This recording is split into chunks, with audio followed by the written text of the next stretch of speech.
శుక్లాంబరధరం విష్ణుం శశివర్ణం చతుర్భుజం ప్రసన్నవదనం ధ్యాయేత్ సర్వవిఘ్నోపశాంతయే. సర్వమంగళమాంగళ్యే శివే సర్వార్థ సాధకే శరణ్యే త్రయంబకే దేవి నారాయణే నమోస్తుతే. జ్యోతిషాభిమానులందరికీ నమస్కారం. 2025 మే నెల 18వ తారీఖు ఆదివారం రోజు పూర్వభాద్ర నక్షత్రం 3వ పాదము ద్వారా మీనరాశి నుండి రాహువు సాయంత్రం 5 గంటల ప్రాంతంలో కుంభరాశిలోనికి ప్రవేశిస్తున్నాడు. అదే రోజు అదే సమయానికి కేతువు కూడా ఉత్తర నక్షత్రం 1వ పాదము ద్వారా కన్యా రాశి నుండి సింహరాశిలోనికి సాయంత్రం 5 గంటలకు ప్రవేశిస్తున్నాడు. అదే ఆదివారం రోజు. ఈ రకంగా మే 18 సాయంత్రం 5 గంటలకు రాహు మీనరాశి నుంచి కుంభరాశిలోనికి, కేతువు కన్యా రాశి నుంచి సింహరాశిలోనికి ప్రవేశించడం వల్ల రాహుకేతువులిద్దరూ కూడా తమ యొక్క మార్పును ప్రారంభించడం వల్ల ఈ 12 రాశుల మీద వీటి ప్రభావం ఎలా ఉంటుంది? సహజంగానే మనము ఈ ఛాయాగ్రహాలైనటువంటి రాహుకేతువుల గురించి మనం మాట్లాడుకున్నప్పుడు ఇవి ఒక్కొక్క రాశిలో 18 నెలల పాటు అనగా 1.5 సంవత్సర కాలం తమ యొక్క ప్రయాణాన్ని కొనసాగిస్తాయి. శని భగవానుడు ఎలాగైతే 2.5 సంవత్సరం ఒక్కొక్క రాశిలో ప్రవేశించే సంచారాన్ని కొనసాగిస్తాడో, గురువు ఎలాగైతే సంవత్సర కాలం తన సంచారాన్ని ఒక్కొక్క రాశిలో కొనసాగిస్తాడు, ఈ రాహుకేతువులు మాత్రం ఈ మే 18 నుంచి 18 నెలలు అనగా 1.5 సంవత్సర కాలం రాహు కుంభరాశిలో, కేతువు సింహరాశిలో తమ యొక్క సంచారాన్ని కొనసాగిస్తారు. సహజంగా రాహువు గురించి మనం మాట్లాడుకున్నప్పుడు ఒక పొగ వంటి ఆకారం, భయంకర రూపం, నల్లని శరీరం, వాత ప్రవృత్తి కలిగినటువంటి స్వభావం, వన సంచారం, అతి ధైర్యం, సాహసం, పదవి వ్యామోహం, జూదం, గ్యాంబ్లింగు, దురాశ, అత్యాశ, అన్య భాషాభిమానం, అన్య దేశాభిమానం, బలాత్కారం, భ్రష్టత్వం, దొంగబుద్ధి, గొడవలు, కలహాలు, యుద్ధాలు, కేవలం ధనార్జనే ధ్యేయంగా ఉండడం, లేక పదవి ప్రధానంగా భావించడం, కుల మతాలను వ్యతిరేకించడం, సంస్కృతి సంప్రదాయాలను త్యజించడం, ఇటువంటి ఈ లక్షణాలన్నీ ఈ రాహువుకు ఉంటాయి.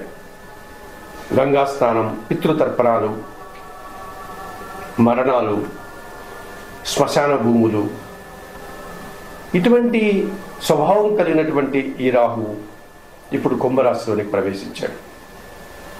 ఇక కేతువు ఇంచుమించుగా రాహు లక్షణాలన్నీ కలిగి ఉండి వాటితో పాటు వైరాగ్యం, మంత్రజపం, అనుష్ఠానం, వేదాంతం, దైవజ్ఞానం, నిరాడంబరత, దీక్షలు, వ్రతాలు, పూజలు, తీర్థయాత్రలు, భిక్షాటన,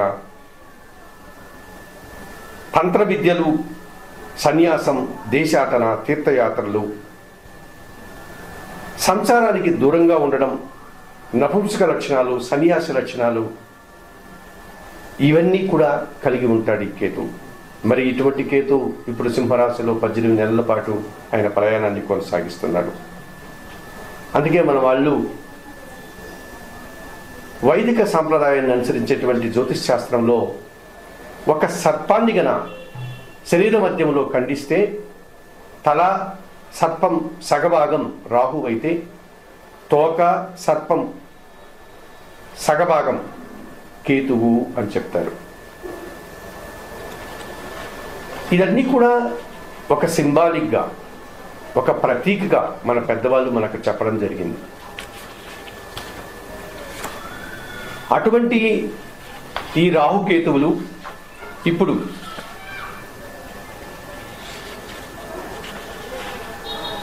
కుంభరాశిలో రాహువు, సింహరాశిలో కేతువు సంచారం కొనసాగుతోంది. మరి 12 రాశుల మీద వీటి ప్రభావం ఎలా ఉంటుంది? ఈ రాహుకేతువుల యొక్క ప్రభావం 12 రాశుల మీద ఎలా ఉంటుంది? ఒకసారి ఎంత టైం అయిందో చూడమ్మా. కర్కాటక రాశి వారికి ఈ 2025 మే 18వ తారీఖున రాహుకేతువుల మార్పు పూర్తిగా వ్యతిరేకాన్ని ఫలితాలను ఇచ్చేటువంటి వాతావరణం కనిపిస్తుంది. 2025 మే 18 సాయంత్రం 5 గంటలకు రాహువు కుంభరాశిలోనికి ప్రవేశించి 18 నెలల పాటు ప్రయాణాన్ని కొనసాగిస్తాడు. 2025 మే 18 నుంచి కేతువు కన్యారాశి నుంచి సింహరాశిలోనికి ప్రవేశించి సింహరాశిలోని 18 నెలల పాటు తన సంచారాన్ని కొనసాగిస్తాడు. మరి ఈ సందర్భంలో కర్కాటక రాశి వారికి రాహువు అష్టమ భావంలో సంచరిస్తున్నాడు కుంభరాశిలో, కేతువు ద్వితీయ భావంలో సింహరాశిలో సంచరిస్తున్నాడు. అష్టమ భావంలో రాహు సంచారం మంచి ఫలితాలను ఇవ్వలేదు. అలాగే ద్వితీయ భావంలో కేతు సంచారం కూడా శుభ ఫలితాలని ఇవ్వలేదు. ఈ కారణం చేత ఈ కర్కాటక రాశి వారికి ఈ రాహుకేతువుల మార్పు కాలసర్ప దోషాన్ని సూచిస్తుంది. మరి కాలసర్ప దోషాన్ని సూచించినప్పుడు అష్టమంలో ఉన్నటువంటి రాహువు అష్ట కష్టాలని పెట్టి మిమ్మల్ని ఇబ్బందులు పెట్టి అవమానపరిచి మీ సమయాన్ని ధనాన్ని వృధా చేసేటువంటి సందర్భాలు కనిపిస్తుంది. అవినీతి పనులతో సావాసం చేసి నిరాశపడాల్సిన సందర్భాలు కనిపిస్తుంది. ఆర్థికంగా నష్టపోయేటువంటి పరిస్థితి కనిపిస్తుంది. మోసపోయేటువంటి పరిస్థితి కనిపిస్తుంది. అనారోగ్య సమస్యలు కనిపిస్తున్నాయి. చేయని నేరాలకు మీరు నిందలు పడాల్సిన సందర్భాలు కనిపిస్తుంది. సమాజంలో ఒక చెడు పేరును తెచ్చుకునే వాతావరణం కూడా కనిపిస్తుంది.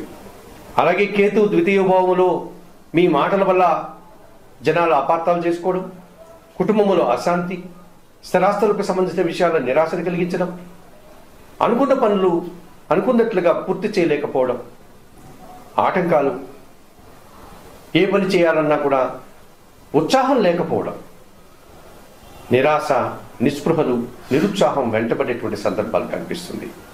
ఈ రాహుకేతుల వల్ల ఆశించిన పనులన్నీ కూడా వాయిదాలు పడడం, లేకపోతే ఆశించిన ఫలితాలు లేకుండా ఇబ్బందులు పడేటువంటి సూచన కనిపిస్తుంది. కొన్ని సందర్భాల్లో భార్యాభర్తల మధ్య, స్నేహితుల మధ్య, ప్రేమికుల మధ్య, ఆత్మీయుల మధ్య కూడా ఎడబాటు రావడానికి అవకాశం కనిపిస్తుంది. అభిప్రాయ భేదాలు రావడానికి అవకాశం కనిపిస్తుంది.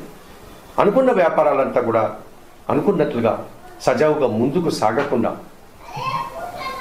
అతిగా ధనాన్ని వెచ్చించడం, అతి స్వల్పంగా ఆదాయాన్ని తీసుకునేటువంటి పరిస్థితి కనిపిస్తుంది. ఒకసారి ఆదాయమే కనిపించిన పరిస్థితి, నష్టాలే కనిపిస్తూ ఉంటాయి. సమయాన్ని, ధనాన్ని వృధా చేసుకునే సందర్భాలు కనిపిస్తాయి. ఇటువంటి సందర్భాల్లో కర్కాటక రాశి వారు తప్పనిసరిగా ఈ అష్టమ రాహువు ద్వితీయ కేతు దోషం నుంచి బయటపడడానికి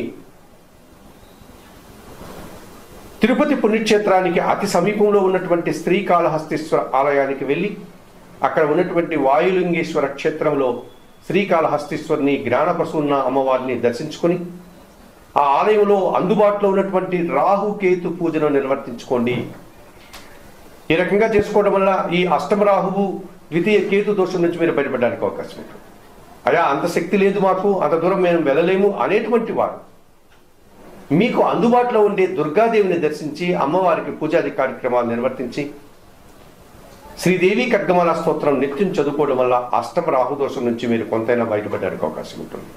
అలాగే మీ స్వగృహంలో కానీ లేక అందుబాటులో ఉన్నటువంటి ఆలయానికి కానీ గణపతి ఆలయానికి వెళ్ళి నిత్యం గణపతిని దర్శించి నమస్కరించుకొని గరికమాలను సమర్పించి గణేశాష్టకం చదువుకోవడం వల్ల, ఉలవలను దానం చేసుకోవడం వల్ల కేతు దోషం నుంచి మీరు బయటపడడానికి అవకాశం ఉంటుంది. ఈ రకంగా ఈ కర్కాటక రాశి వారు ఈ రాహుకేతుల మార్పును అర్థం చేసుకుని ఈ పరిస్థితులను ఏ విధంగా చక్కదిద్దుకోవాలి, ప్రతికూల పరిస్థితులను ఏ విధంగా అనుకూలపరచుకోవాలనే చెప్పిన విషయాలన్నీ స్వీకరిస్తూ, చెప్పిన పరిహారాలన్నీ పాటిస్తూ ఆయుర ఆరోగ్యాలతో ఆర్థిక అభివృద్ధిని పొందాలని మనస్ఫూర్తిగా కోరుకుంటూ సర్వే జనా సుఖినో భవంతు. నమస్కారం.